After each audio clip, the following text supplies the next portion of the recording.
Hello, I'm Rachel Smith and I run Senseless Art Studio here in Hong Kong. In January 2019, I started a Matchbox diary. It was an antidote to some anxiety issues I was having. I was looking for something that I could achieve every day. That would be a record of how I spent my day and that could be accomplished in a short period of time. I've always loved miniature things and I find great satisfaction in putting things into boxes.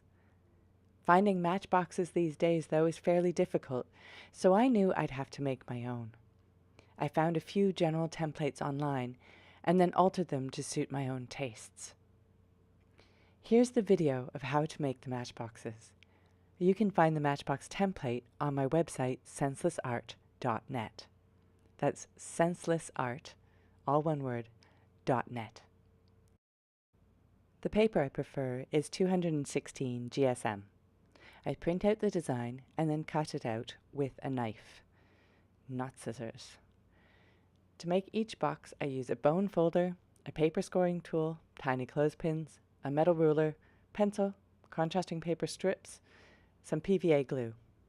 I have learned not to use a glue stick. They just don't have the staying power. This stuff is Elmer's white glue and it works just fine. I love laying things out for videos. It makes me look as though I'm really tidy. Usually my desk is a bit more of a mess than this, but for you guys, I make it look as though I'm super organized.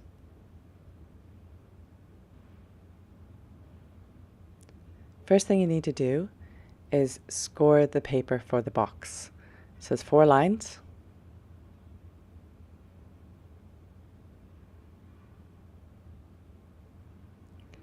Scoring it means that the paper will fold more neatly and the lines will be nice and crisp when they're folded.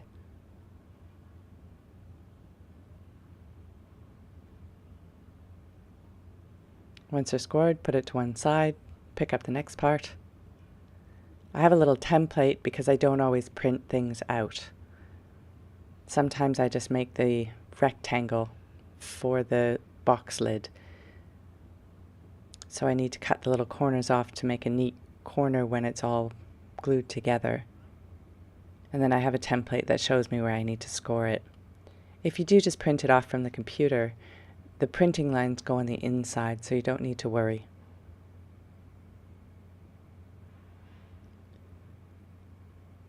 Once I've marked the lines, I score them.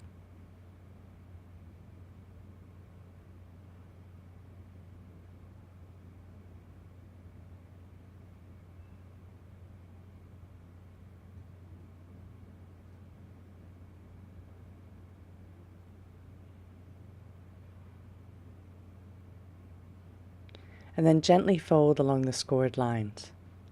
This shows the paper where it needs to go.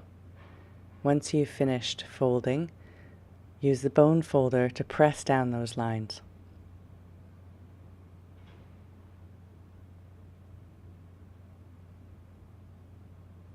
Do that on both the box and the lid.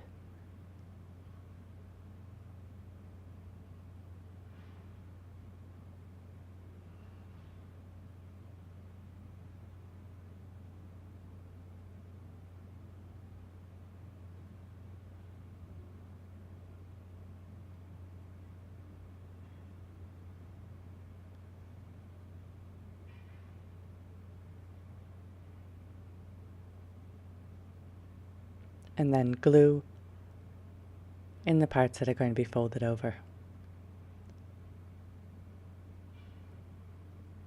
If you're not sure how it's going to look once it's glued together, try folding it once without the glue and then applying the glue afterwards. The glue all goes on the same side. It also gets all over your fingers every single time.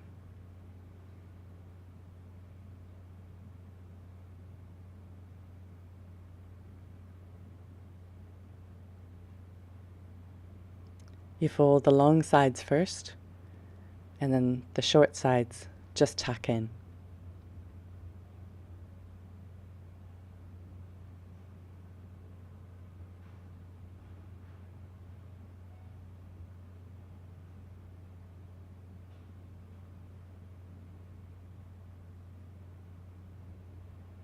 Then take your bone folder and use it to really squish down the corners and reinforce the gluing.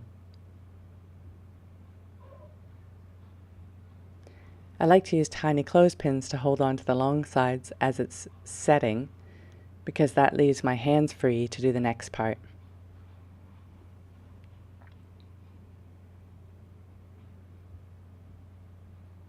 Which is to glue on the paper strips that represent the sandpaper that would usually be on a matchbox. I have used real sandpaper before, but it's kind of irrelevant since there's no matches in the matchboxes. So now I just use the scrap paper from when I've cut out the boxes from the larger sheets. I start off with A4 sheets of paper. So glue those strips on.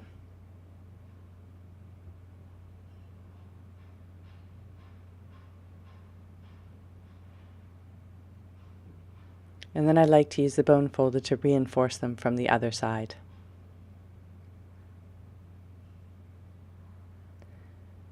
I find cutting the strips after gluing is much easier than trying to get them right. So I tend to cut long strips, glue them on, and cut them off.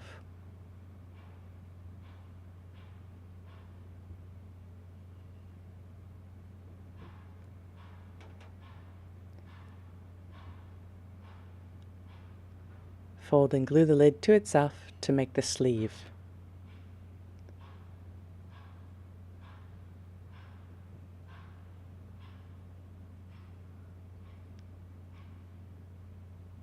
Again, I use tiny clothespins because it leaves my hands free to finish off the box itself.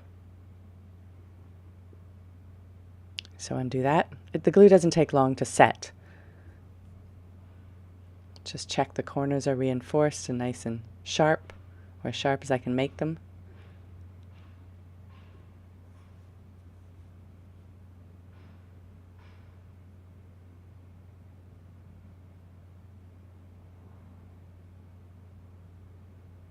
Glue on the lid should be set right about now. You get glue everywhere, every time. Just to reinforce, I'm pushing it down with the bone folder. Then slide your sleeve onto your matchbox, and you've got a nifty, amazing matchbox. Now, go and decorate it.